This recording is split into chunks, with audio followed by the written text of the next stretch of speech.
All right, we're here. This is so exciting. Yay. It's been a couple of weeks since we have done a hidden gem. So I was going to do it last week, but things just got crazy on that Friday. I couldn't do it.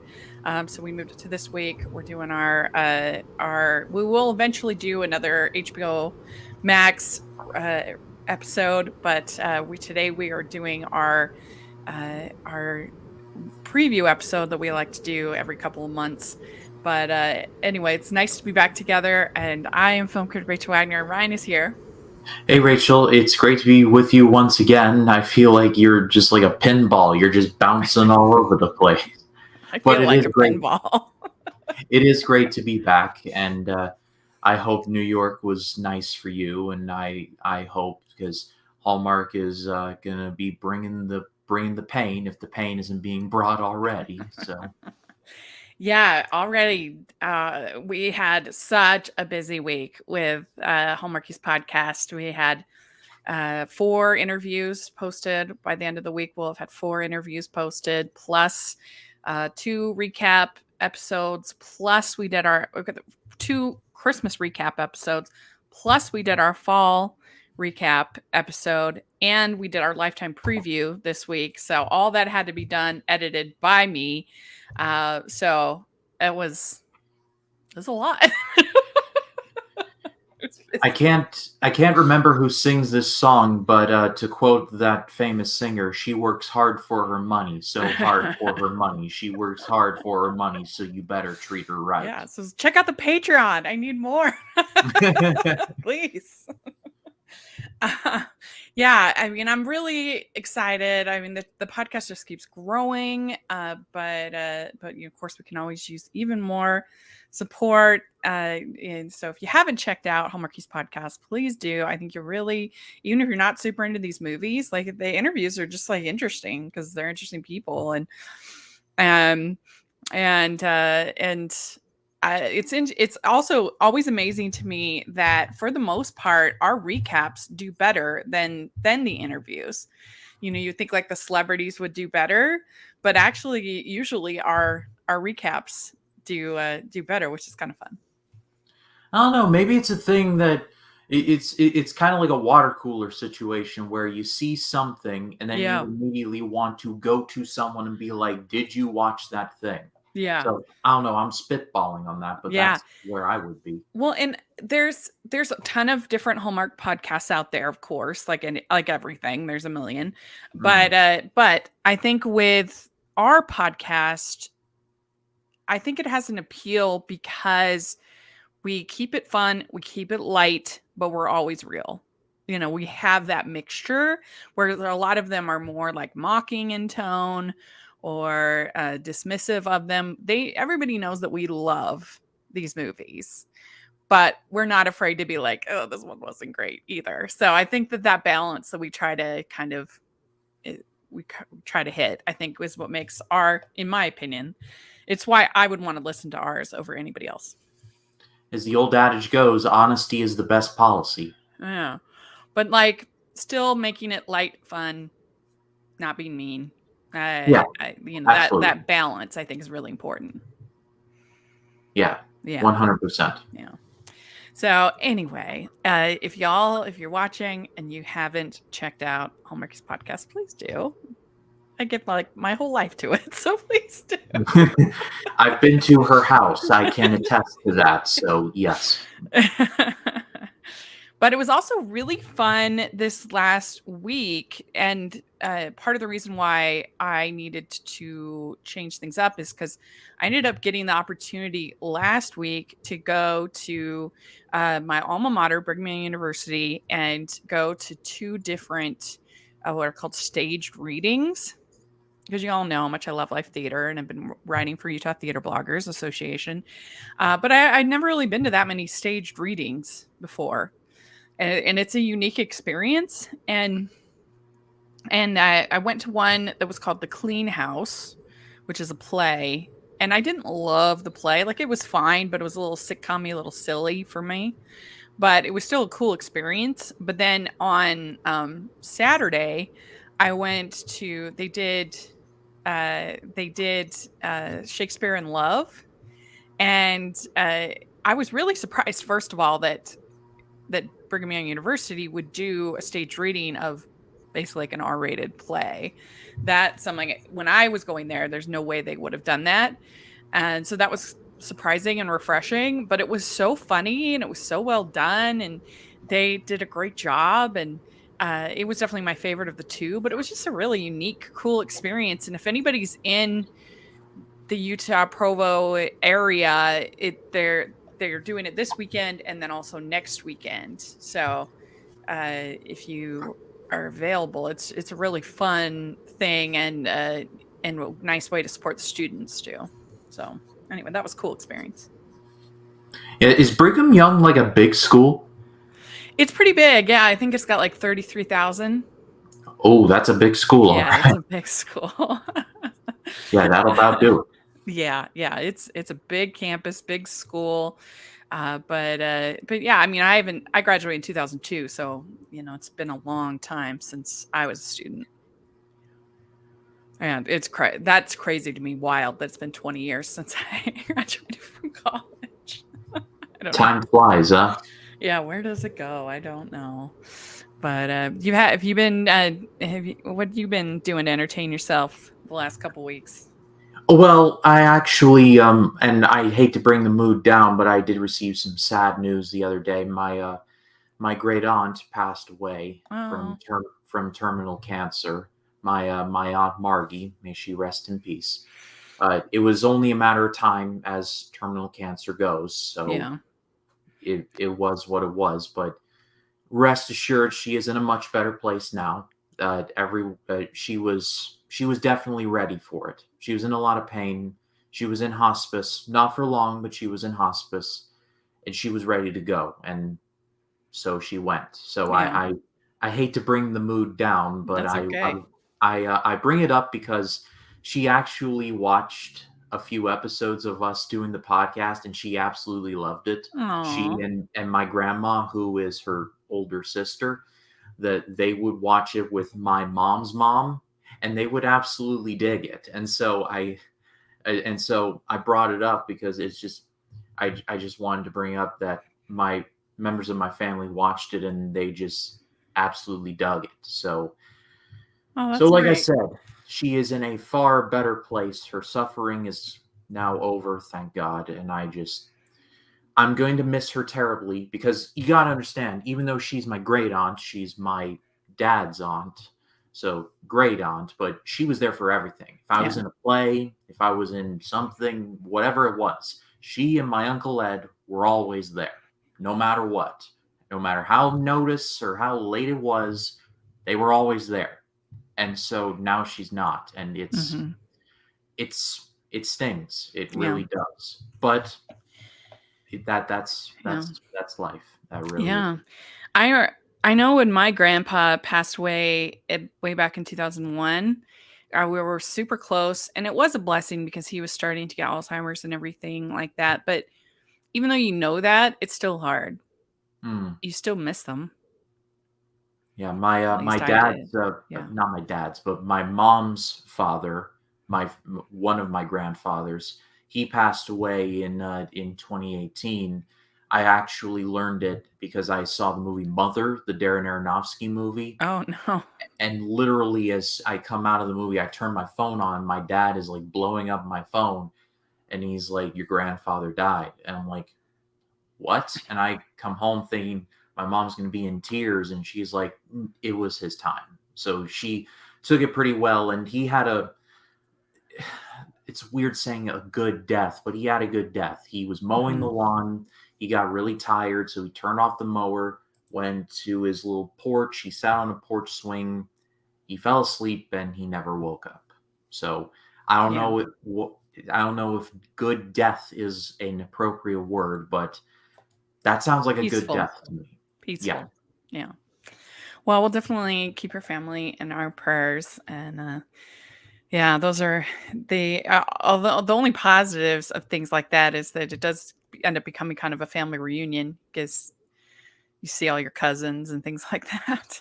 Yeah, my cousin's actually a priest in Japan. Oh, really? He teaches Catholicism in Japan, and I Oh, think wow. that's really, really cool. And he pretty much he lives there. He's got a wife and he's got two sons who I've really never met, but I've seen photos and they look like cool kids. I've always wanted to go to Japan low key, so I hope to go someday. Wait, how's he a priest if he has kids? It's it actually no, it's not Catholicism. It's Christianity, but like the kind of Christianity to where if you're Oh, married, it's fine. okay. Okay. All right. Well, we do have the chat room open.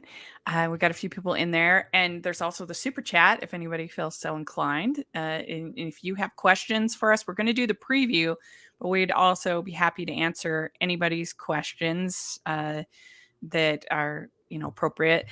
We'd be happy to answer. We did get our friend John loves the Hallmarkies podcast. Yes.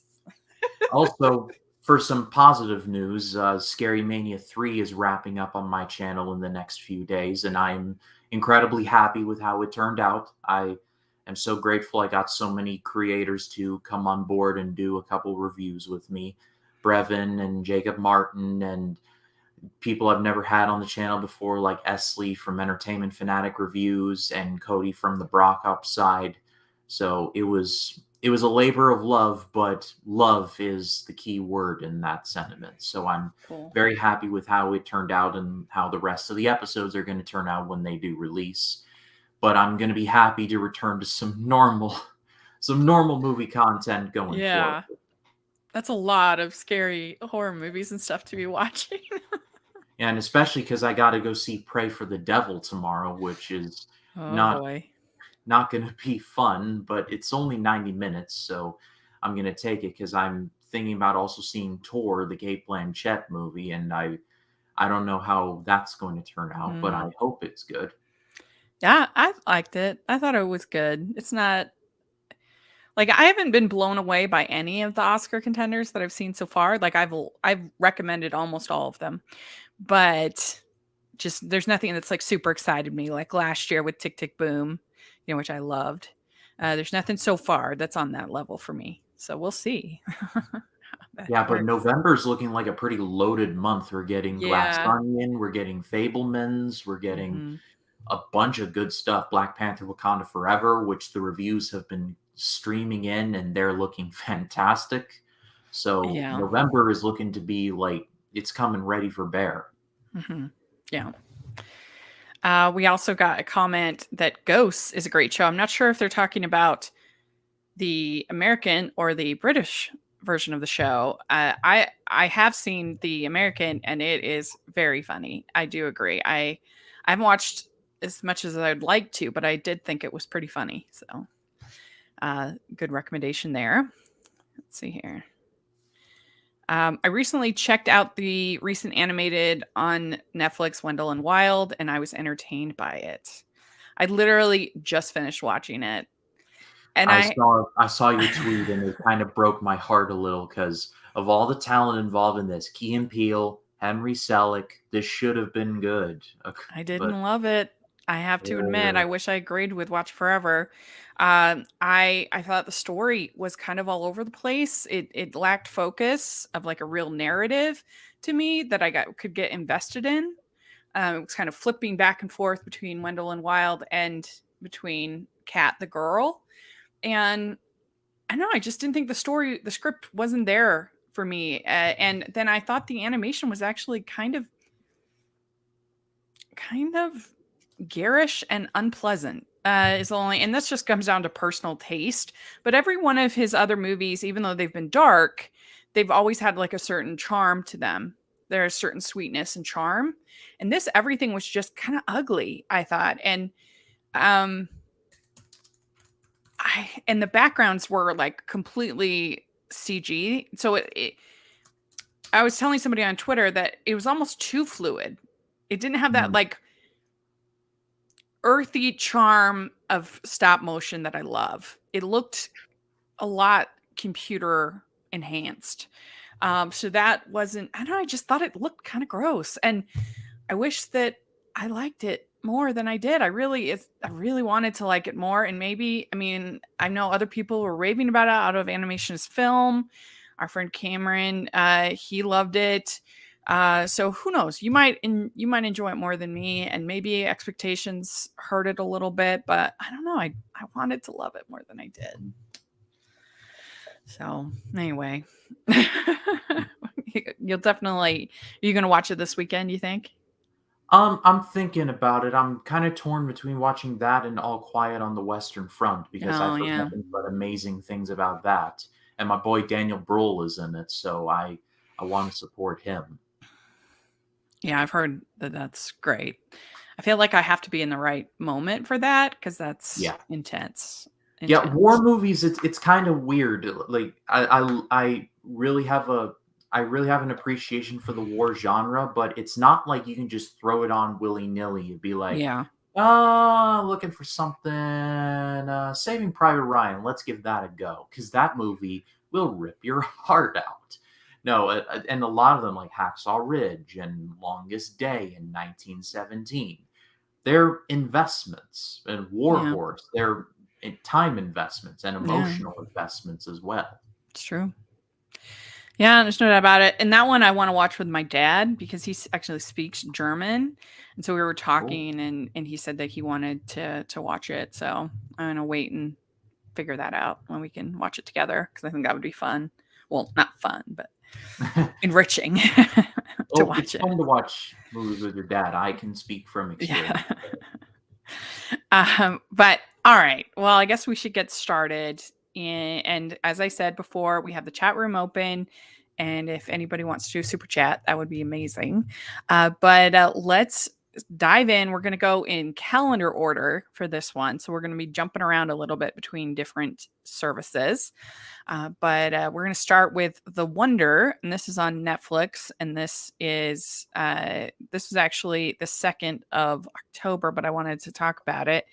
And it's when an 11-year-old girl appears to have survived 4 months of not eating thanks to divine miracles, a nurse and a nun are sent to determine if, in fact, this is a heavenly exception to medical science. So I've actually read this book. It's a pretty, intense book, but it's basically this woman trying to kind of figure out what's behind this quote unquote miracle of this girl and if she's being abused and things like that and what's happening. And of course, Florence Pugh's great, but what did you think of the trailer? You know, if you had not read that out to me, I would not have figured it out from the trailer, to be completely honest. Hmm. I can appreciate being ambiguous. I honestly wish more trailers would do that instead of, here's the whole movie. You don't need to pay a single dime to see it. And just be like, oh, come on. But there's a fine line between showing the whole thing and pretty much showing just cool looking shots of the movie. I mean, Florence Pugh's awesome. I think we all can agree with that, and I'm sure she's going to be the best part of that movie. But like I said, if you had not told me what the movie was about, I wouldn't have guessed it. Yeah. Oh, jeez, that's loud. Yeah, I mean, I guess I was just helped by the fact I'd read the book. Yeah, that's So certainly. that helped. I read it in a book club. It's by Emma Donoghue is the name of the author, and it's not the Wonder, the one that's um, the the one with Julia Roberts and Jacob Tremblay and everything like that. No, this is different. But it is a sort of an exploration of faith and how we can like excuse things based on faith um, and when faith helps us, when faith hurts us, those kinds of things. So I'll definitely have to watch this. It's been a while since I read the book, but nevertheless, we did it in book club a few years ago, and so I mean, I would give. I guess what should we do? Should we do? It's November and December, so should we do uh like 4 leaves out of our anticipation? 1, 2, 3, or 4 leaves. So I'd give this like 3 leaves. I'll meet you there and I'll go 3 just for the sake of Florence Pugh just being Florence Pugh. She Yeah. single handedly made Don't Worry, Darling a watchable movie. and that's a Herculean effort in its own right. All right. Then we had Causeway. This is on the 4th of November. This is Apple Plus. It's Jennifer Lawrence, Brian Tyree Henry, and it's director Leela Neubauer. A U.S. soldier suffers a traumatic brain injury while fighting in Afghanistan and struggles to adjust to life back home. So, what did you think about this trailer? I loved it. Apple TV Plus is a silent killer in the regard that they know how to pick their projects. I mean, Tragedy of Macbeth and Ted Lasso pretty much make it worth spending the $4.99 just to get access to it. And I have not seen all of Ted Lasso, but what I have seen, I've really loved. And I know, Rachel, you're a super fan of that show, so give it that. But Apple TV Plus are very picky choosy about what they do, but most of the stuff that they have done has been pretty solid. And with Jennifer Lawrence and Brian Tyree Henry, two actors that I'm big fans of, it's getting a big old 4 for me. Yeah, and I feel like it's been a while since we got a movie like this from Jennifer Lawrence.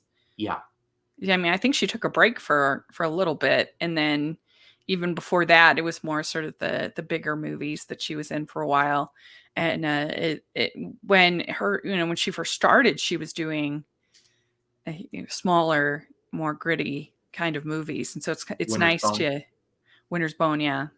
And I've heard really good things about this director. I think this is her debut, but my friends who are out in LA said that she was very impressive in the screenings and stuff like that they've gone to with her, and that the movie's really tight, really clean as far as it's not one of these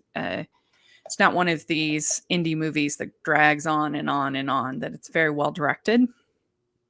So that makes me very interested. I was very sad that I missed the screening for this. I would have loved to have seen it in the theater and everything, but I had podcasts to record that night. I couldn't go. But I definitely really looking forward to this. I'm going to give it 4 Leafs. And I did think the trailer was strong. Yeah. Like I said, I'm going 4 too. We got a Ted Lasso shout out.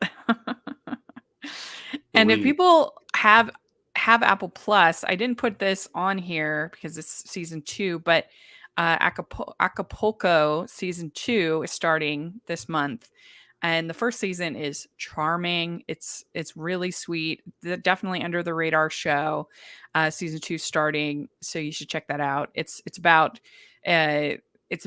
this guy looking back on his early 20s, working at this resort in Acapulco, and he's in love with this girl, and it's just really cute. So I'll be excited for season 2.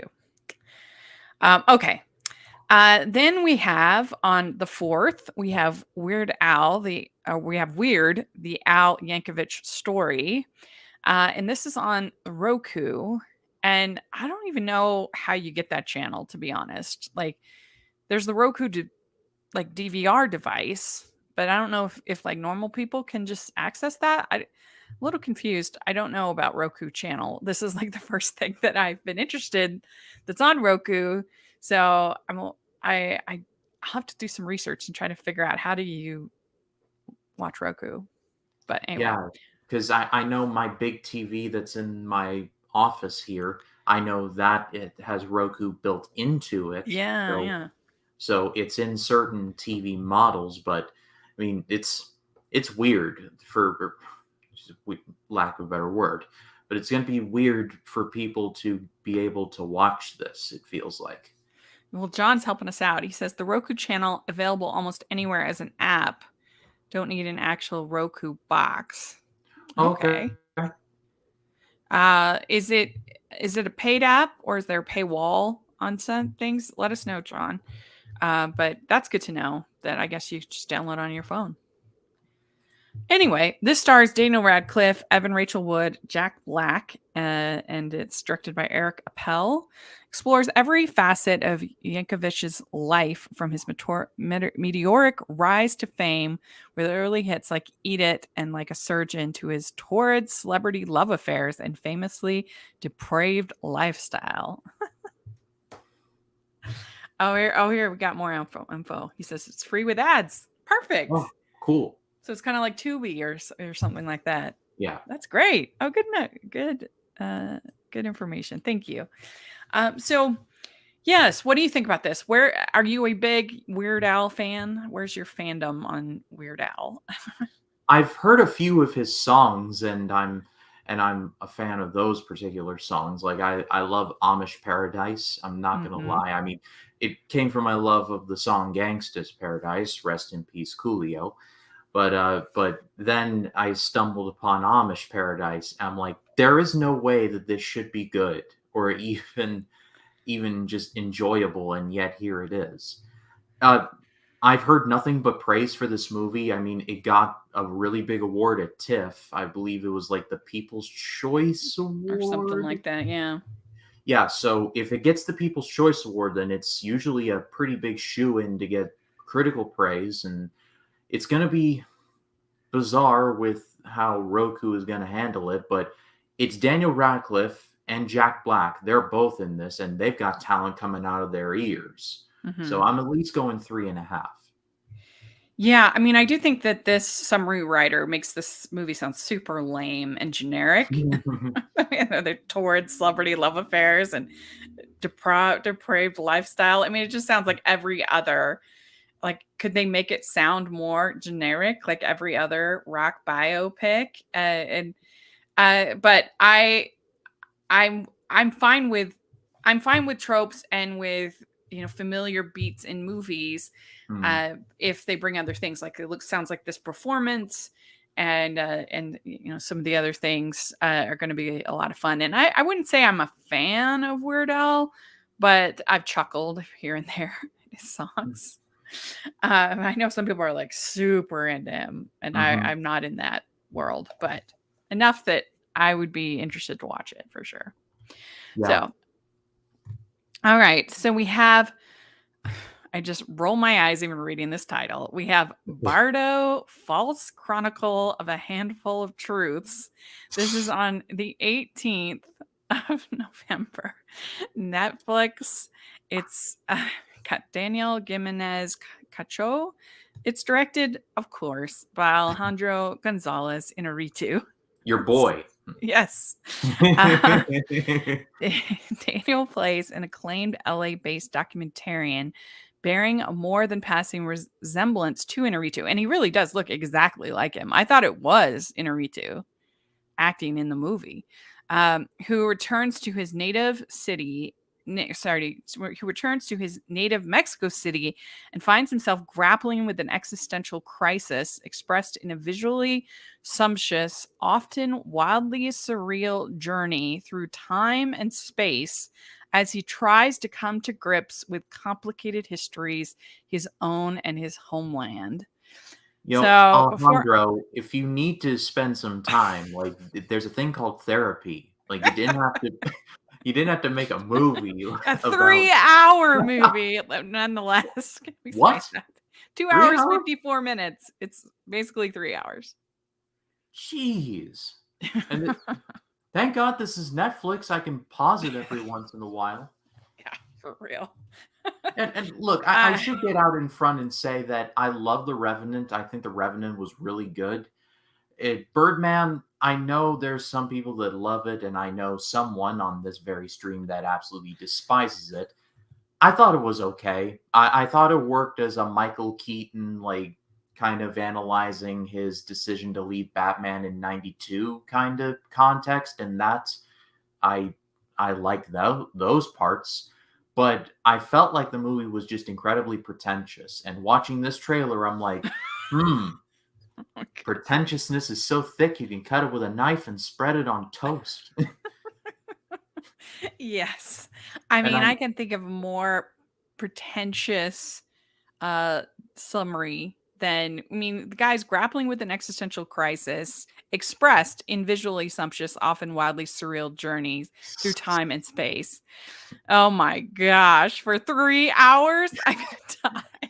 it's bad enough we got the announcement earlier that Avatar: The Way of Water is going to be 3 hours, and Made Damien by Chazelle's newest movie Babylon is going to be 3 hours, which that movie looks awesome being Babylon, and I'm excited for Avatar: The Way of Water. But I agree with your tweet. We need to bring back intermissions. Yeah, yeah. I mean, they invited me to the screening of this, and I just don't want to go. I haven't responded yet because I'm just like, is it even fair that I go if I really am just not looking forward to this movie? And I mean, I really try to give everything a fair shake and be as like honest and fair as possible. So it's just like, it just sounds so miserable. And I'm like, why would I put myself through 3 hours of Inarritu and his.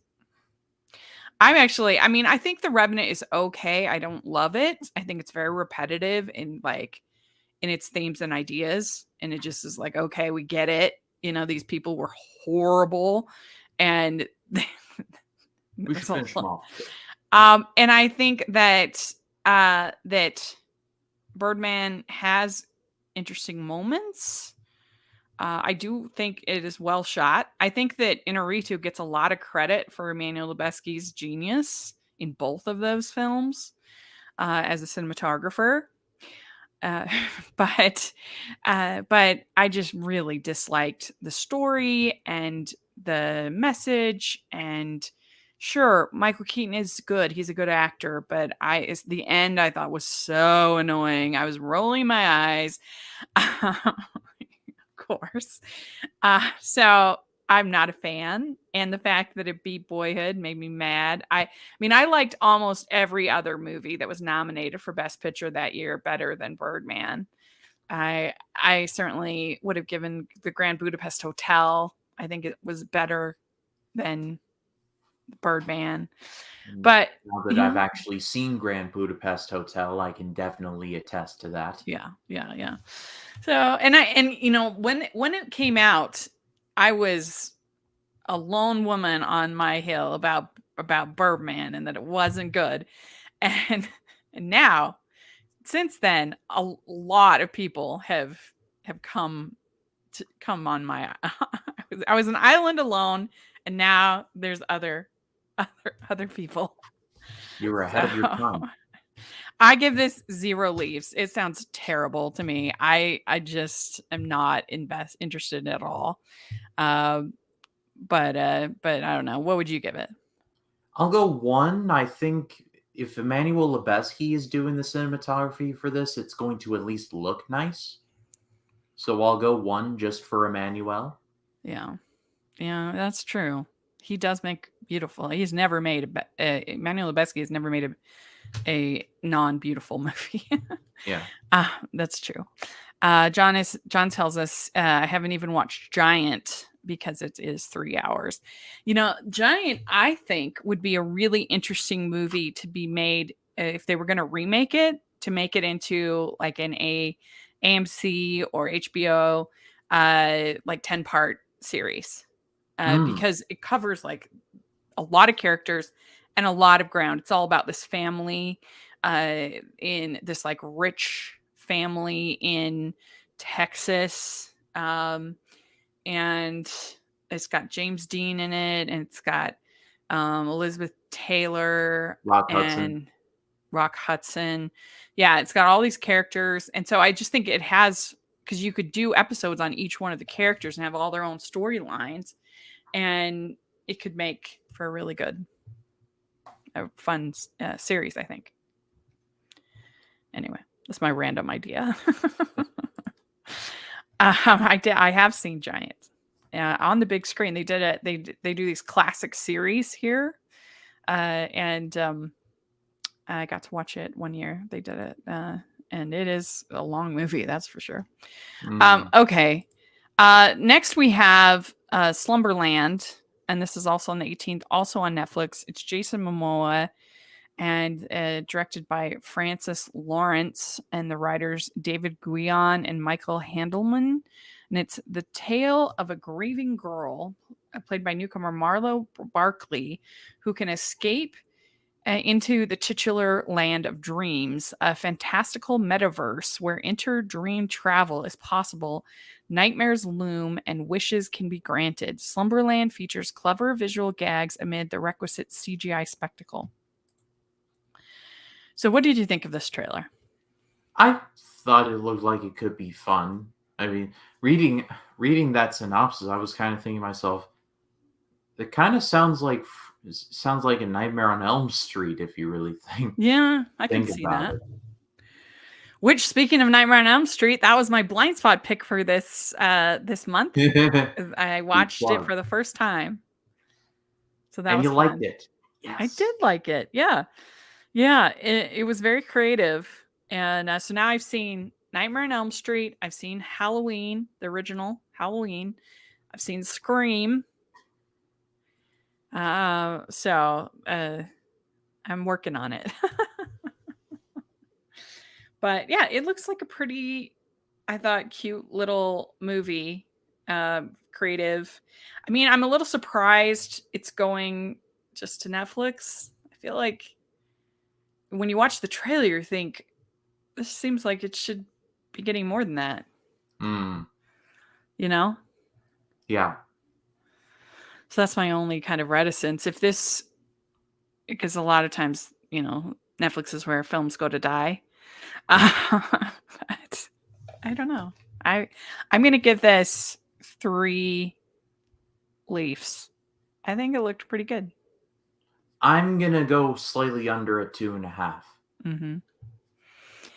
Okay, then we have Nanny. This is on the 23rd. This is on Amazon. Anna Diop, Michelle Monaghan, Morgan Spector, Nikyatu Jizu, writer and director, and it's immigrant nanny Aisha is piecing together a new life in New York City while caring for the child of an Upper East Side family, is forced to confront a concealed truth that threatens to shatter her precarious American dream.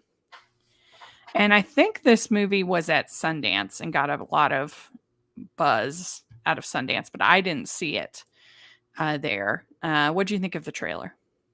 I thought it looked interesting. I think I think they were pretty vague on what all goes down, so I did appreciate that. But with the synopsis, it's like, okay, there's a bit of a ticking clock element to where Aisha's going to get her son back, but there's also something bad attached to that. Mm-hmm. We don't know exactly what it is, so it's a bit of a situation where you don't know, but then it could turn out to be something really bad. So I did Mm-hmm. appreciate that, and I appreciated that Michelle Monaghan is in this. I really do enjoy her work. Yeah, in this lead, Anna Diop is gorgeous and looks Mhm. like a really strong performance. So I'm definitely intrigued.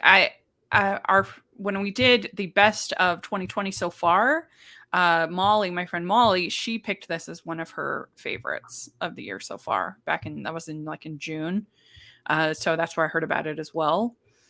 So I'm going to give this a full 4 leaves. It won one of the jury prizes at Sundance, so I'm pretty excited about it. I think it looks good.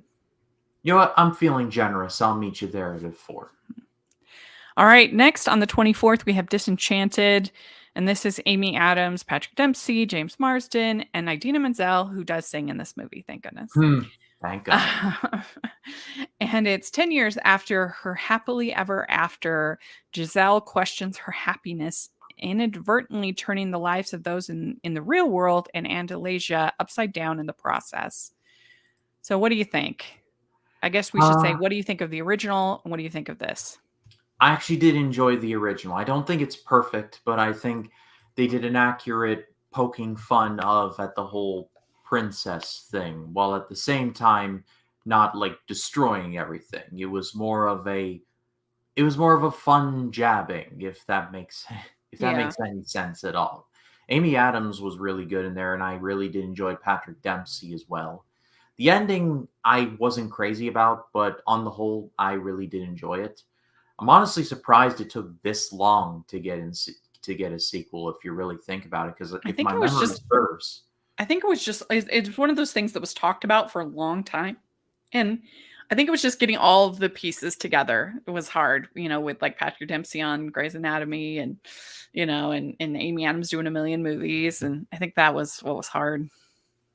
Yeah, it's a bit of an alarm bell that it's going to Disney Plus, which I mean, nothing inherently wrong with Disney Plus. I mean, but think of the originals we've gotten there, like Home Sweet Home Alone, and just the misery that that Oof. entailed. Ooh. But So I I feel am. like we're getting the sequels now on Disney Plus lately mm, because we got like the Hocus Pocus sequel. We yeah, got I don't know. There's other ones I can think of off the top of my head, but I think that I mean they've had so little that's been original to Disney Plus that it didn't really surprise me that much. But yeah, I mean, there's been some bad ones, as you say. So that's something. I mean, it sounds cute. They got all the pieces together again. And Maya Rudolph is now the Susan Sarandon character. So I think it'll be cute. I really, really enjoy the original. I love the Alan Menken songs. They're so much fun. And I like the fact that Giselle is really the only one of the Disney princesses that's a mother that does mothering of this little girl and is trying to help her. So you don't really see that in any of the other princesses. And so I'm looking forward to this. It'll be fun to go back. And Jeremiah, he says, this looks okay-ish, much like the original. Also, hi guys, so good to see you. It's been a minute. Hi. yeah, Oh, we and got. to your point, I was going to say, wasn't Ariel a mom in one of the sequels? Oh, yeah, well, those don't count. I'm talking about like the main features. Yeah, Oh, but okay. that's true. In the second Little Mermaid movie, and I mean, you could count if you're counting animals, then a number of the made-for-video sequels, they would technically be. I guess most of those would be fathers because you've got like Lion King 2.5. You've got uh, Bambi 2. You've got um Jungle Book 2, yeah, but those Tarzan don't 2. count. uh, let's see here. We've got a lot more comments. Jeremiah says Prince Edward is probably the best part of the original. He's hilarious, and Marston goes for broke. I did not, however, love things like the poop joke with the squirrel. Fair enough. Fair enough. Yeah, he is really funny, James Marston. He Yeah, the never gets the girl. Poor best part of that James movie Marston. best part of that movie is when he goes into his princess song and he gets run over by those bikes. Oh yeah, that's good. I've been waiting for love. For Uh see, there was an Under Wraps sequel as well. Haven't seen it. Nobody did. I actually have it on my DVR. I mean, not that I need it because it's on Disney Plus now, but because a couple of the Hallmark actors that I follow and am friends with are in that Under Wraps too. So I kind of wanted to see it just to support them. I also have I know some people that are in the latest Monster High movie on Nickelodeon. And so I have that on my DVR that I want to try to watch because I want to just see them in it and everything. But anyway. Okay, then most looking. Let's see. Green Fine. Sorry, says most looking forward to Disenchanted and the Guardians of the Galaxy holiday special. Yeah, for sure. And also Blue's Big Adventure movie on Paramount Plus. Oh, we didn't have that on our list. So, um, let's see here. Chipmunk. Yeah, and I oh, right. Okay, there we go. Great comments. Keep them coming. And next up, we have Lady Chatterley's Lover, and this is based on a popular novel by D.H. Lawrence. This on the 23rd. This is Netflix. Faye Marsay, Emma Corrin, Jack O'Connell, Jolie Richardson. An unhappy married aristocrat begins a torrid affair with a gamekeeper on her husband's country estate. And they don't have a trailer for this, so that's kind of weird. But this poster, I looked up the poster, it's very spicy. So I think they're not wrong when they say this is a torrid affair. I do love D.H. Lawrence. I love his books. I love Room with a View, and I love Howard's End. I love. So I'm kind of curious for that reason, and I love me a period piece, but I wish there was a trailer. Yeah, me too. So I'm gonna give it. I'm gonna give it 2.5 because we just don't know that much. Yeah, I'll meet you there, 2.5. Mhm. Okay, then we have Enola Holmes 2. This on the 4th. This on Netflix, and it's Henry Cavill, Millie Bobby Brown, Helena Bonham Carter, uh, and director Harry Bradbeer. Now a detective for hire, Enola Holmes takes on her first official case to find a missing girl as the sparks of dangerous conspiracy ignite a mystery that requires the help of friends and Sherlock himself to unravel. So everybody's into mysteries this year and last year. Like there's just a million mysteries. So including Enola Holmes 2. Did you watch the first one? Actually, no, I didn't, but Mm. I've had this weird thought in my head, like, in this world, there's an Enola Holmes. Does that mean there's, like, a female Moriarty? Like a Jane or a Janice Moriarty out there? No, because Sherlock Holmes still exists in this world. Henry Cavill plays Oh, Sherlock Holmes. Enola is his sister, and so she kind of helps out and everything. And I thought the first one was actually quite charming and a lot of fun. I mean, Cavill is Holmes. I mean, that's a good choice right there. Hmm. Yeah, and I think he'll probably have like a little bit bigger role in this one than in the first one. And he's in it, but I got the feeling he'll be in it more in this one. But I'm giving this one a 4 Leafs. I love anything I love a lot of things Sherlock Holmes. Last Yeah, season of Sherlock. yeah. Oh my gosh, I hate it so much. But I'm a sucker for Sherlock Holmes, and I liked the first one, and this looks fun too. So I'm here for it. I'll go 3.5. I do like this cast, and I mean, Helena Bonham Carter's going to play someone weird. That's for sure. Yeah. Yeah, that's true. All right. Then on the 10th, I ended up not having this very well in order, so I apologize. But anyway, we're going through. On the 10th on Netflix, we have Falling for Christmas. And this is Lindsay Lohan, Cord Overstreet, Jack Wagner, and Janine Damian, and is the director Janine and Michael Damian writers. And if you check out our Patreon, we did a watch along with Janine and Michael Damian in May for their movie Christmas Waltz, and they are just the funnest people, really great. And so, if you want to be a part of like meeting people behind these movies, then check out the Patreon. It's really fun. And so, in the days leading up to Christmas, a young and newly engaged heiress experiences a skiing accident.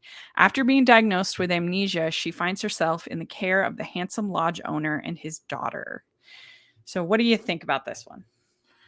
Um, I mean, I'm gonna give it at least a 3 just for Lindsay Lohan. I'm secretly rooting for her because, like I said in the All the Rest preview that we did with Jennifer Chandler, the Lindsay Lohan stuff was one of the first big celebrity tiffs that I remember being like, oh wow, like that's actually happening. It was like that and Amanda Bynes and Britney Spears. That was the trilogy, for lack of a better word. Yeah. So I'm sincerely hoping that this movie is good, if for nothing else because of Lindsay Lohan, because she has been through a lot and she deserves a win. I think a lot of us are kind of feeling that way. I have to say the trailer looked pretty basic. There wasn't a whole lot. If it wasn't for Lindsay Lohan, that would have interested me about this one. I mean, I would have probably been like, I would have given it like a sock probably in our ranking system over there. But because of her, and I do really love Janine and Michael Damian, so that kind of makes me more intrigued because they've done a great job in their other films. And so yeah, I'm going to give it a 3 as well. And yeah, I think the whole of America is rooting for Lindsay Lohan. We want her to pull out. It's so hard when you get in the throes of addiction. I mean, addiction took 2 of my cousins. It's a very tough thing to beat. And so, Indeed. yeah. All right. Then we have The Swimmers. And this is a documentary that is about swimmers in the Rio Olympics, and it's A story of the miraculous journey made by swimming sisters Yusra and Sarah Merdini, who fled as refugees from war torn Syria all the way to the 2016 Rio Olympics. And I remember this because they had I think that year, I don't know if it was the first time, but it was one of the first times that they had a whole team of refugees, that like a whole country of refugees marching and competing and everything like that. And these two swimmers were, I believe, were two of those. And so I think, I mean, I love swimming, and I think it looked pretty good. I thought. What do you think of the trailer? It certainly looked interesting. Is it right to count this as a sports movie? Oh yeah, definitely. I would. Yeah. And I'm a big fan of those, so I'm going at least 3 on this one. hmm Yeah, maybe it's not a documentary. I can't tell. It doesn't have the actors listed. Um, but the trailer kind of, I don't know if it's a documentary or not. But Certainly anyway, gave that vibe. yeah, they just have the director. They don't have the actors listed. But anyway, it's about them. So okay, then we have I'm Totally Fine. This is on the 4th. Natty Morales, Julian Bell, director Brendan Dermer, and writer Alicia Ketry. A woman in mourning who takes a solo trip to clear her head after the death of her friend. However, Vanessa's self care vacation plans change when she's met with a situation out of this world. So, what did you think about this? It looked interesting, I guess. It was, I don't know, it seemed like one of those things where it could go wrong pretty easily. It's a fun idea to hmm think that your friend has died, but in reality, there she is, but she's an alien in her body, so it could be fun, but I don't know, the trailer didn't really do all that much for me. Yeah, I'm not a huge Julian Bell fan. When everybody else was sort of loving Brittany Runs a Marathon, I did not care for it. I thought she was really insufferable. And so that one wasn't for me. And so I'm not sure I really love her brand of comedy. So that's my only real hesitancy, but it does sound like a kind of a fun idea. I agree. Yeah. So I would give this one also 2.5. Yeah, I'll meet you there, 2.5. Mhm. Okay, then we have Goodnight Oppie. This is on the 4th, and this is Amazon. This film follows Opportunity, the Mars exploration rover, affectionately dubbed Oppie by her creators and scientists at NASA. Oppie was originally expected to live for only 90 days, but she ultimately explored Mars for nearly 15 years. This is a documentary, I know for sure. Well, And I talk think it about looked really fun. yeah, talk about an overachiever, that robot. 90 Yeah. days, 15 years, like, wow. Like, a Yeah. child born on the day that that thing touched down on Mars is 15 now, or was, or I Yeah, don't know when where I the was going with that, but that's a long time. yeah, it really. I mean, when it's only expected to live for 90 days, that's Yeah, that impressive. that robot said, "Alright, bet."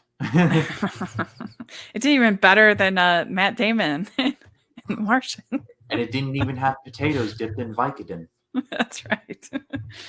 Okay, the next one is the people we hate at the wedding, and this is on Amazon. I wasn't sure on the date. It's Allison Janney, Kristen Bell, and a bunch of other people. Director Claire Scanlon. Family tensions ramp up among siblings in the week leading up to their half sister's wedding in the country. It's November 18th, by the way.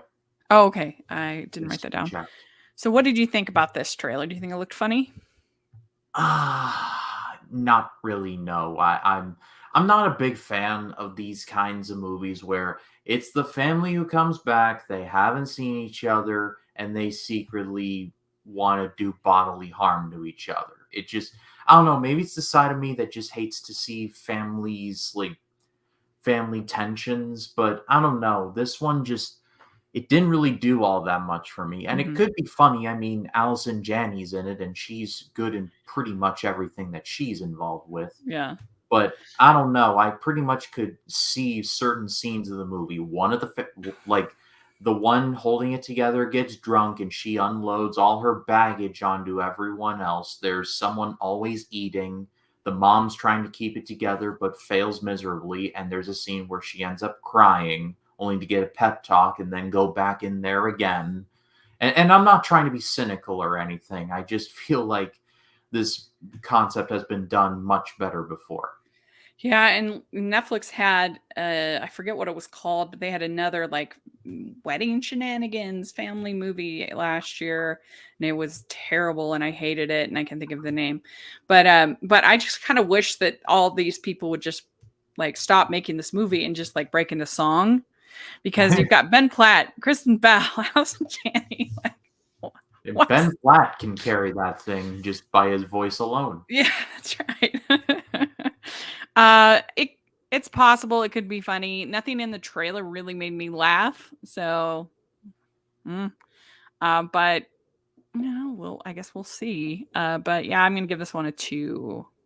I'm going 1.5. I'll be the harsh one. Okay. All right, we got a super chat from Jeremiah. Thank you so Ooh, much, so much. He 20 says it's a bucks. pity. Wow. This is a pity nobody talks about the Mysterious Benedict Society season 2 on Disney Plus. The acting from everyone involved is a 10 out of 10. The costumes are lovely. The story is charming. Also, it has Kristen Scholl. I had heard really good things about this show, season 1, and I feel like, yeah, I haven't heard a ton of people talking about season 2. I think I watched the trailer. I'm not the trailer, the pilot of season 1. Um, but I had gotten so busy. But yeah, I need to catch up on the show because I have heard really good things. So have you heard about this? Have you seen it? I believe I saw the trailer and I just looked it up now, but I wasn't super familiar Mhm. with it.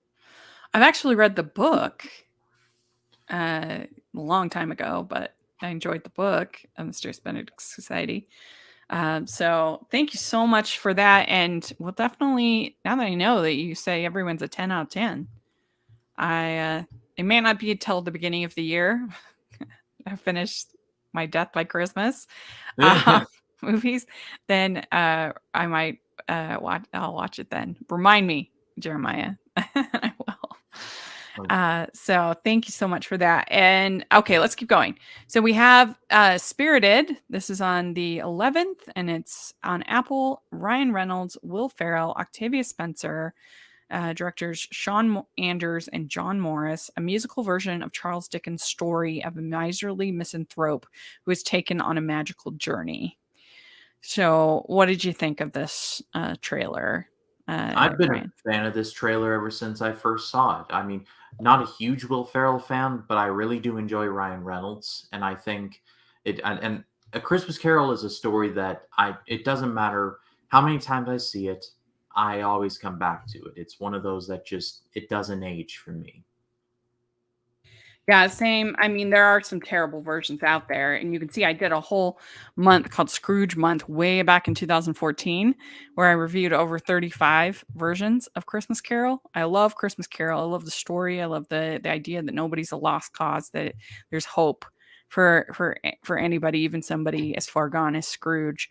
And so I love the story, and I think that this sounds pretty charming. I mean, a musical. I love musicals, as we all know, and I love Christmas Carol, and yeah. I mean, I feel like both Ryan Reynolds and Will Ferrell are kind of one note. Like they're good at that note. They know how to do it. Yeah, but but anyway, I think they'll be fun together. Octavia Spencer's always great. So I'm gonna give this 4 Leafs. I'll go 3.5. Yeah, yeah. Okay, then we have Killer Sally. This is on Netflix on the 2nd.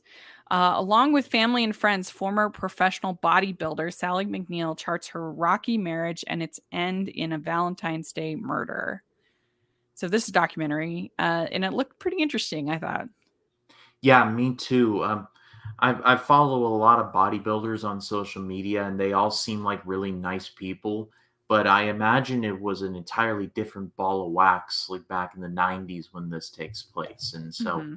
just from this alone, where it's like you got these two really buff individuals, like to the point where you're actually kind of worried for them. You're like, um, have a burger, like seriously, Yeah. like have a cheap meal, just one.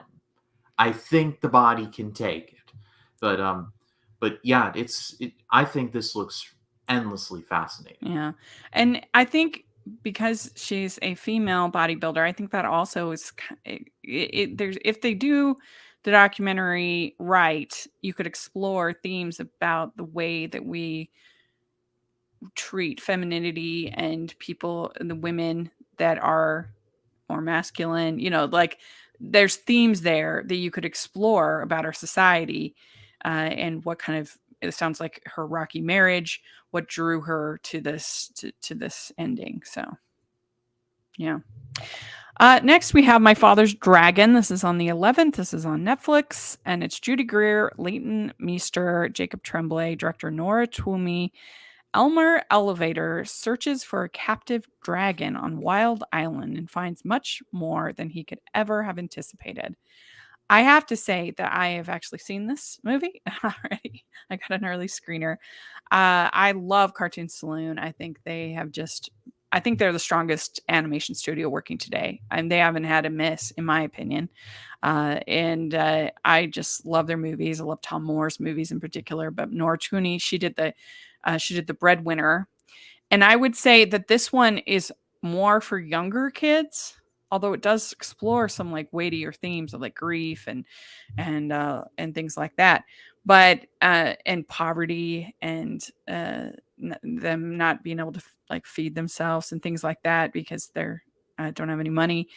So all that, but I don't know. There was just like a sense of whimsy, and the lead character, uh, the thing felt more appropriate for like little kids than certainly the Breadwinner, which was pretty intense. Uh, and I mean the animation is beautiful. I I really enjoyed it. It was definitely one of my favorite movies of the year. So I give a 4 because I really liked it. I haven't done my review yet because they wanted me to wait, but there we go. Does Tom Moore direct this one? No, Nor Twomey. Oh, that's right. Well, Yeah, what the who heck did am the I doing? Breadwinner. But yeah, this trailer looked really, really solid. I love the animation. The animation looks just drop dead gorgeous. I mean, and it's got dragons in it. So I Yeah, mean, that's a two for right there. That's a combo. yeah. Do you have a favorite from Cartoon Saloon? Like Wolf Walkers or Song of the Sea or Well, I really have only seen Song of the Sea oh, because you gave it to me for a watch of recommendations a long time oh, ago, and I did love that movie. yeah. Isn't So that so good? I I I have to give that the number one because that's the one I've seen. Mm. There's some really good ones. The Breadwinner is Nora Twomey's previous one. It's about an Afghani girl, and that pretends to be a boy so that she can sell food for her, sell items for her family so they can have food. And it's a really good movie. And then there's another one called Secret of the Kells, and that's Tom Mhm. Moore, and it's also really good. They're just I really think they're the strongest animation studio working today. And Jeremiah says, "Woohoo! I cannot wait for My Father's Dragon. Cartoon Saloon is brilliant." Yeah, I agree. Okay. The next one is In Her Hands. This is on the 16th. This is Netflix. In Her Hands tells the story of Zarifa Ghaffari, one of Afghanistan's first female mayors and the youngest person at 26 to hold the position. The film documents her fight to survive and narrowly escape against the backdrop of her nation's accelerated unraveling. So I thought this looked really, really interesting, this documentary. Yeah, I'm giving this a full 4. I think Hmm. this looked. I don't really get into politics. I think mostly they're kind of a waste of time. But I love like these political documentaries and political movies, like All the President's Men, stuff like that. And I strangely love documentaries about this kind of stuff. Like, I know, way off base example, but HBO released one a long time ago about Nixon and like his these tapes that he had. Like, he recorded a bunch of stuff in his conversations, and Mhm. I just I loved that. And I know that's a way off example, but I guess my point is that I love these, especially in like other places besides America. I'm fascinated by that. So I'm going to give this one a full 4. Yeah, me too. I mean, especially the fact she's only 26. I mean, you don't even have people running for mayors here that are 26 that often. It Like would be late 30s, unusual. early 40s is like the standard. I mean, I don't think Yeah. in this country you can't even run for president until you're like 35. And the and the fact that she was elected, I find that fascinating by It, Afghanis, that she was the youngest person at 26 to hold the position. So I'm really interested to learn more about her. I wonder how horrible the incumbent was doing to the point where all these people were like, ah, hey, you young girl, you're in. Let's see what you got. Yeah, I'm curious. I hope they like fill in a little the backstory of kind of how it ended up, how she got elected. But anyway, next on the 17th, we have Christmas with You. This is Netflix, and it's Amy Garcia, Freddie Prince Jr., director Gabriella Tagliavinini, and it follows a pop star who's got a career burnout and escapes to a small town where she's not only inspiration but a shot of love. And I think this looks really sweet, really cute. I'm not feeling like the chemistry between Amy Garcia and Freddie Prinze Jr. For some reason, he feels like way older than her, but he's not. He's only 3 years older than her. So maybe once I get into the movie, then it'll work. And some people just have baby faces. They just look young, which is a blessing. So, but it can hurt a little bit sometimes with romantic comedy chemistry. But I mean, the story sounds pretty generic but cute, and so I'm hopeful that will be good. I'm going to give this 2.5 leaves. What about you? I'm gonna go 3. I think, if for nothing else, because I'm a big fan of Freddie Prinze Jr. I have a bit of a soft spot for the live action Scooby Doo movies that were released in the early 2000s. I know the CGI is really bad, and it is, but I was just in the right age and the right headspace to enjoy those. And Freddie Prinze Jr. was Fred in those movies, and like you said, that dude just has looked the same for years. And shout out to Freddie Prinze. He was the voice of Kanan Jarrus in Star Wars Rebels, and he did an excellent job. Yeah, you So did. I'm giving it a high rating for nothing else but for my boy Freddie. Mm-hmm. Then next on the 23rd, we have Wednesday. This is series with Jenna Ortega, Catherine Zeta-Jones, Louise Guzman, and it's directed by Tim Burton. Follows Wednesday Adams' years as a student when she attempts to master her emerging psychic ability, thwart and solve the mystery that embroiled her parents. So this is kind of a spin-off of the Adams Family, is the idea. And it's hard for me to trust Tim Burton again. I personally just hated that Peculiar Mrs. Peregrine's Home for Peculiar. The 2010s was a rough decade for Tim Burton. That movie was so boring, I thought, and I just didn't like it at all.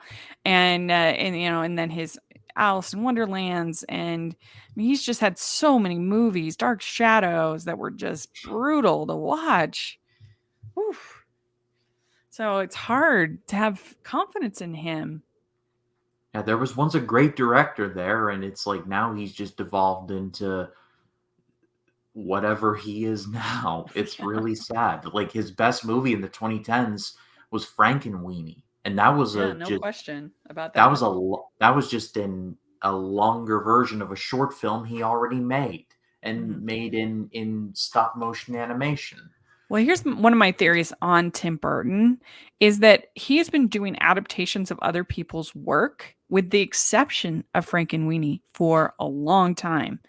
I mean, and most of them have been terrible. Mrs. Peregrine's, Planet of the Apes, Alice in Wonderland, Dumbo. I mean, there's just almost every single movie that he's done has been an adaptation of other people's work. And he used to do Mhm. that, but he also used to do his own ideas, like Edward Scissorhands.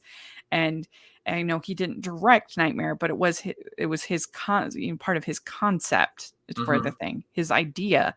He had ideas. Mars Attacks, I don't love it, but it like was his idea, and Ed Wood was his idea, and so I wish that we could convince him to stop doing Addams Family, stop doing adaptations of other, do your own ideas. That's where your creativity, that's where you come. I mean, I guess I like the Sweeney Todd just more because I'm a sucker for musicals and I just like musicals.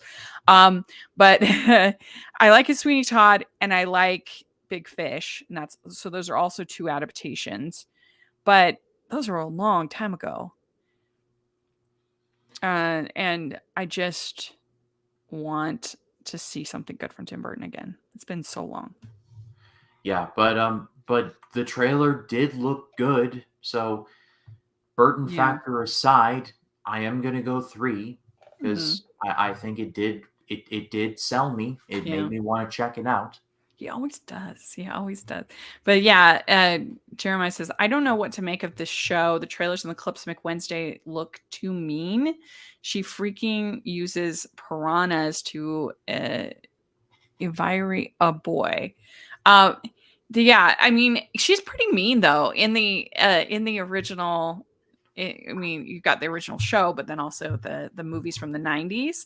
I mean, I mean, it's all part of the sort of macabre kind of thing of like she almost kills her brother multiple times, and it's all done kind of in a dark humor.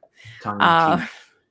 it's kind of funny because the musical of Addams Family is like super popular because I'm a theater critic right now, and it's literally there are 5 theaters right now in Utah that are doing Addams Family. Wow, 5. 5. Yes. So you're right. The trailer did look pretty good. I'm gonna give it. I'm just gonna go slightly under you. I'm gonna give it 2.5. I love the cast. It's a great cast. Nice So seeing Catherine Zeta-Jones back in something. yeah, it's been a little while, hasn't it? I Yeah. think since Red 2, I think. I could be off about that, but that's the last thing I remember her being in.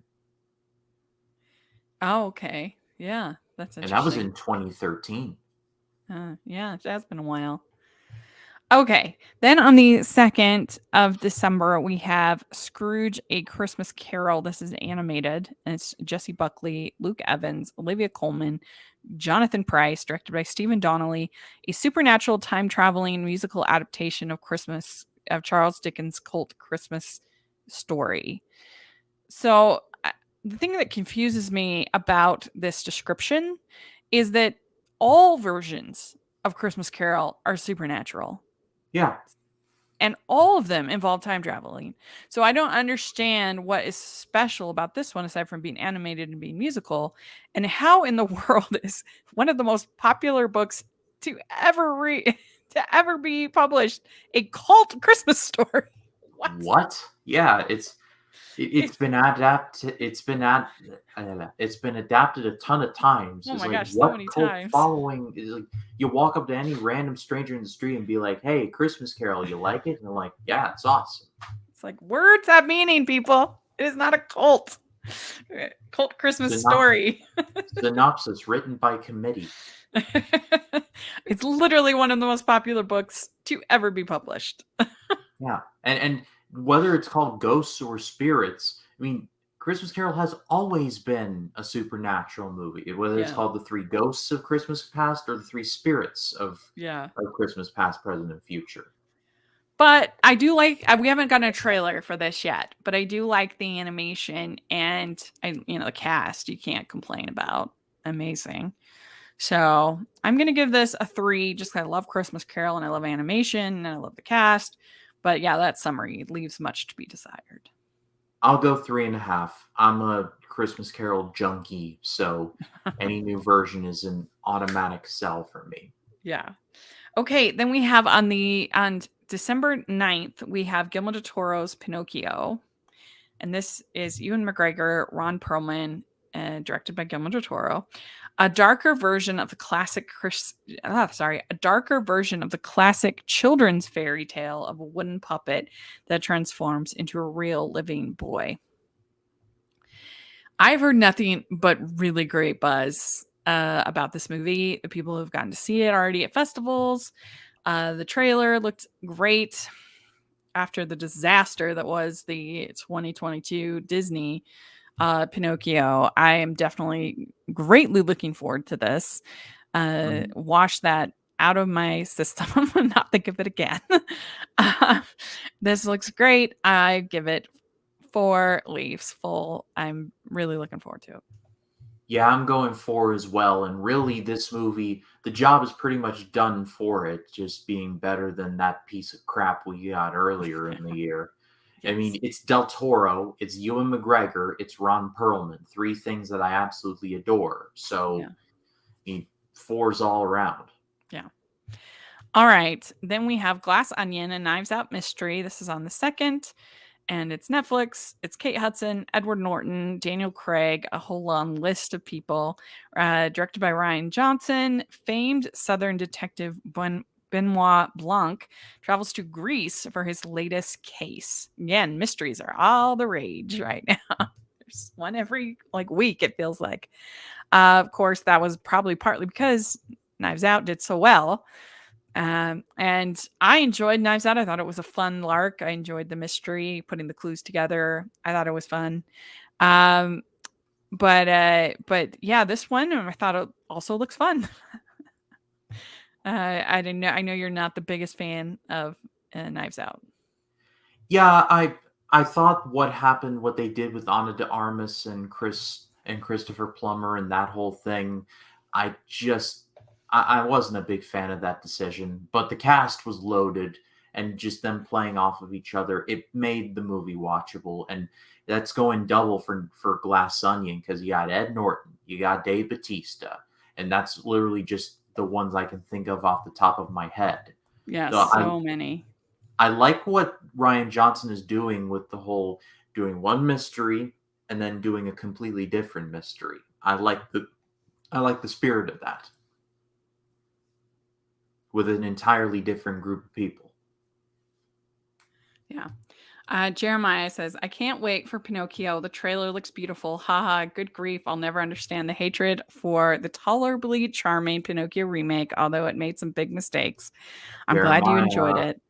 I thought it was absolutely terrible. I'm glad you enjoyed it, good sir, but my goodness. I think it's one of the worst movies Disney has ever made. But that's just me. Ooh, that's a hot take. I do. All right. So then we have what do you give? I give Glass Onion a 3. I give it 3 leaves. I'm looking forward to it. I think it'll be fun. I'm going 3.5, and I'm grateful enough to say there's a theater close to me where I can actually see it on Thanksgiving Day, so I won't have to wait for Netflix. Mm-hmm. Cool. Yeah, I'm going to get to see it at a screening, so I'm very lucky in that way. Okay. Matilda the Musical is on Christmas Day on Netflix. Emma Thompson, Lashana Lynch, Andrea Riseborough. Director Matthew Warchus, an adaptation of the Tony and Olivier Award-winning musical. Matilda tells the story of an extraordinary girl who armed with a sharp mind and a vivid imagination, dares to take a stand to change her story with miraculous results. So, about the stage musical, I've seen it twice. The first time I was honestly underwhelmed. It has some catchy songs, but I think most of the catchy songs are in the second half, Act 1, Act 2. But they have this whole running plot of her telling this fantasy story, and it doesn't really work for me. I feel like it stops sort of the momentum of the story. And it doesn't, I just feel like that whole part of her telling this fantasy story could be taken from the play, because the play's a little over long. anyway, and so it needs a little cutting. And I don't know, I just don't like that whole fantasy part. But then I saw it a second time, and I liked it way better. I thought this second performance that I saw was so well done, so well staged, incredible singing, incredible performances. So it might have just been the first one that just wasn't as good, like, which is a possibility. So anyway, I guess I'm mixed to positive on the musical. I just don't like that fantasy section. So I hope in this movie version, I hope they cut that because it doesn't work. But the songs are fun, and Emma Thompson's genius casting in this as the Trunchbull. So that's going to be really funny. And so I mean, I'm always going to be excited for a musical. So I'm going to give this a 3.5. I'm going to go 3. To be completely honest, I had no idea. I heard of Matilda the musical, but I had no idea it was worthy enough for Netflix to make an adaptation of it. I was just aware of the Danny DeVito movie from the 90s. And I like that movie fine. I mean, kind of ruined Chocolate Cake for a while for me. That whole Yeah. scene is just trauma. But That will definitely be in this. oh boy. Yeah. There's a whole song. But Emma Thompson's awesome. Lashana Lynch is awesome. So I'm going 3 just for that. Yeah. All right. Then we have White Noise. This is on the 29th on Netflix. Adam Driver, Greta Gerwig, Don Cheadle. This is director and writer Noah Baumbach. Dramatizes a contemporary American family's attempt to deal with the mundane conflicts of everyday life while grappling with the universal mysteries of love, death, and the possibility of happiness in an uncertain world.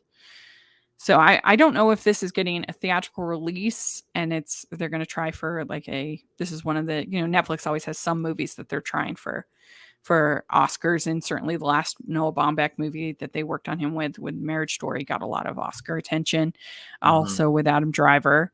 It's hard not to be excited about a Noah Baumbach movie starring Adam Driver and Greta Gerwig. I think this description doesn't do a whole lot for me. It sounds kind of pretentious and just not great. But I love I love both of those actors. I in general like Noah Baumbach, so I'm going to give this a 3. Hopefully it will be good. Yeah, I'll go 3 on this as well. I think the trailer was a bit vague, and so I don't think that works for me really well. But I love Adam Driver. I love Greta Gerwig, so it's got me for the cast and this director alone. Yeah. Jeremiah says about Matilda, to be honest, I love the original book. I love musicals. I love the trailer with the cool moments. Like you just said, no to me, and Matilda is a 4 for me. Yeah, I'm really looking forward to it. So, okay, then we have Troll. This is on the 1st. It's Netflix, and this is the Norwegian director Roar Uthag, which what a name. Can you imagine having that name? What's your name, sir? Roar. No. What's your name? Roar. Like Roar Uthag. Okay. Can you do anything else but make action movies? If your name is Roar Uthag. No, he couldn't. His name literally suggests it.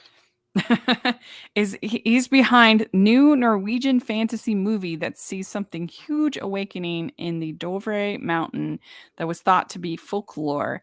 Its awakening threatens the nearby populated city of Oslo. What do you think of the trailer? I thought it looked interesting. When I saw initially a movie called Troll, I'm like, oh, this is clearly going to be about some kind of internet troll. But then I realized no, this is going to be like an actual troll, like no bridge or anything, but an actual troll. So I'm gonna give this at least a 3. It looks really, really nice, like cinematography wise. Yeah. I'm gonna give it. I mean, I would much prefer that than an internet troll movie. Thank goodness. Yeah. Yeah, I'm gonna give it a 3. I think it sounds kind of fun. Yeah, It looked good. And it looked it almost reminded me a little bit of like Love and Monsters, or that like a little bit more practical kind of a feel. I low budget indies in on it. Um, okay, then we have Werewolf by Night. This is on November 4th, Disney Plus. Gail Garcia Bernal, Laura Donnelly, director Michael Giacchino follows a lycanthrope superhero who fights evil using the abilities given to him by a curse brought on by his bloodline. So pretty much everybody I know who's seen this has liked it. It's just one of the stronger parts of Phase 4. I guess is Black Panther 2, is that the end of Phase 4 or the beginning of Phase 5? I don't know. I mean, I can. Yeah. If anybody knows in the comments, let us know. I've lost track. Yeah, me too. Is Black Panther, Wakanda Forever, the end of Phase 4? As Wakanda Forever is the last entry of Phase 4, Okay. Feige explained why this is. So, yeah, that is the end. There we And go. Ant-Man There is we going to go. be kicking off number 5. Yeah, I mean, I almost thought about changing up my scary movie month, Disney Scares month, and putting this in, but I'll just I think I'll cover it next year. I'll have to cover it next year. But it looked fun to me. Yeah, I'm going to be dropping like a cinema catch-up video in the first week in November, and this is definitely going to be among them because I've heard nothing but amazing things. Yeah. Okay. I mean, I'm giving it 3. What would you give it? I'll go 3.5. 3.5. Okay. Then we have Fire of Love. This is on the 11th, and this is Amazon. I forgot, I messed it up on the spreadsheet, but it's on Amazon, and it's intrepid scientist and lovers Katya and Maurice Kraft died in a volcanic explosion doing the very thing that brought them together, unraveling the mysteries of volcanoes by capturing the most explosive imagery ever recorded. I've actually seen this movie. I saw it at Sundance.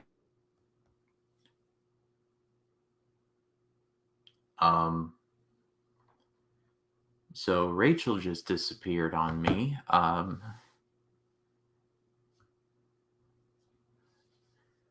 Oh, sorry. I was gonna say, is he like what happened? I'm like, oh, she just left. But yeah, this movie, watching this trailer stressed me out because I was just watching it like, why would you go near a volcano like this? Volcanoes where the lava is. Lava's like a bajillion degrees. Like, why are you there? But it does look really good. I've read the RogerEbert.com review, and it gave, I believe, a 4 out of 4. So I'm gonna go 4 out of 4 myself. Actually, I think this might be on Disney Plus because it's National Geographic. But anyway, I also gave it a positive review. It's worth seeing just alone for the incredible volcano imagery that they got. I mean, unbelievable. I kind of wish they had more voices about like the actual people and this couple and getting to know them a little bit more. But it's still just absolutely stunning, the volcano images. And you do get to know them a little bit, but a lot of it is through like news footage and stuff. And I guess it would have been nice if they'd had a few more people, if they could have found more people. They didn't have any children, so maybe that makes it a little bit harder. But if we could have gotten that personal side of them a little more, but I still definitely recommend it. So yeah. Okay, we're almost done. We have Hip Hop Nutcracker on Disney Plus on the 25th of November. Features Rev Run as he brings audiences on a hip hop reimagining of the Nutcracker Ballet set in New York City. So, what do you think of this? I don't know. I mean, we don't have a trailer. Yeah, and that's one of the reasons why I'm saying I don't know. I mean, I'm not overly attached to the Nutcracker. I understand that it's a really big deal, but and the only really Nutcracker thing I've seen recently is Nutcracker in the Four Realms, which was terrible. So there is that. The Nutcracker has like a grand tradition of terrible adaptations. I mean, honestly, Nutcracker in the Four Realms is one of the more palatable ones, even though it's not good. But there's an animated one. I think it's just called Nutcracker the movie. I think. Anyway, that's really bad. Don't watch it. We have Jared Cookie says, I kind of like the name Hip Hop Nutcracker. Yeah, it's a fun name. It is a cool name, yeah. And you know, it's something different in this. I'm inclined to be I would probably give it an orange in our Christmas ranking because at least it's something different that not all the other channels and stuff are doing. So yeah, I think I'd give it like a 2.5. Yeah, I'll meet you there with that because I have not seen a trailer. When I do, I might bump it up. Who knows? Yeah. And the last one is Guardians of the Galaxy, the holiday special. And of course, they released the trailer the day after we finished recording our All the Rest Yeah, preview, I think they did that on purpose. But it's got all your Guardians people and directed by James Gunn. And Star-Lord, Drax, Rocket, Mantis, and Groot engage in some spirited shenanigans in an all-new original special created for Disney+. So what do you think about this? What do you think of the trailer? I thought it looked like fun. Like I said, it's the Guardians of the Galaxy, so I'm automatically like leaning and rooting for it. But I'm just hoping it's fun. I mean, considering the recent news that James Gunn is basically going to be the major domo at DC going forward, or at least one of them, we might as well appreciate every piece of Guardians content that we can from him because he's not going to be around to do it for much longer. So I'm going to give it a 3.5. Yeah, I mean, I'm mixed on his Guardians content. As we talked about on the preview, I love the first one, wasn't that big a fan of the second one. And yeah, so then we got this third one coming up. We've got this. It sounds fun enough. So I am going to give this a 3, but we'll see. Yeah. So there we go. We did it. Oh, yeah. Jeremiah says, Matt, I don't care for hip hop for the most part, so I can't imagine watching this, although it could be fun. Fair enough. Yeah, there you go. All right. Well, thank you so much to everybody who commented in the chat room and for the super chat. Really appreciate that. This was a lot of fun. And let us know if you're listening in the comments what you're most looking forward to, what you would give, how many leaves you would give these various things we talked about. And we didn't really cover HBO Max or Peacock or Paramount Plus. So there's a lot we didn't cover. It's just, this already took an hour and a half. So if you have other stuff that you want to talk about, please mention in the comments and we would love to hear that. So Ryan, where can people find you? People can find me on Facebook, Twitter, Instagram, and Letterboxd at RyanCam20. There's, of course, my YouTube channel just called Ryan Cam. Like I said at the top of the stream, Scary Mania 3 is going to be wrapping up on my channel on the 31st of October, Halloween Day. Movies I'm going to be covering the next few days are going to be Annabelle Creation, Dr. Sleep, and A Quiet Place Part 2. It's going to be a lot of fun. And then November, going straight back into normal stuff, going back into my Twilight Zone vlogs, going to be doing that cinema catch-up review where I'll be talking about Werewolf by Night, Amsterdam, a bunch of others that I haven't reviewed yet. This coming weekend, I'm going to be watching Pray for the Dead. Hopefully they'll make for an entertaining review. And Tor, and I hope I can squeeze both of them in. And then the next week, I'm hoping to...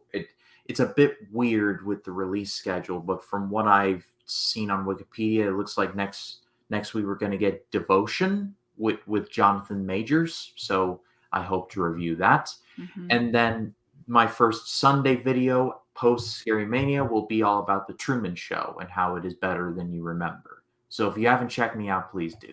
Well, I remember loving that movie, so it can't be much better than how much I love that movie. But you can find me at Rachel's Reviews, all over social media, iTunes, YouTube, and on Rotten Tomatoes. Check that out. Also, make sure you're following the Hallmarkies podcast And you check out the Patreon group, like we talked about, where you can get watch-alongs and Q&As and a lot of fun stuff. So please take a look at the Patreon and also the merch store. We've got tons of new festive designs and hashtag Animation Junkie shirts. So take a look at that. And thanks so much. And we'll talk to y'all later. Bye, everyone. Bye.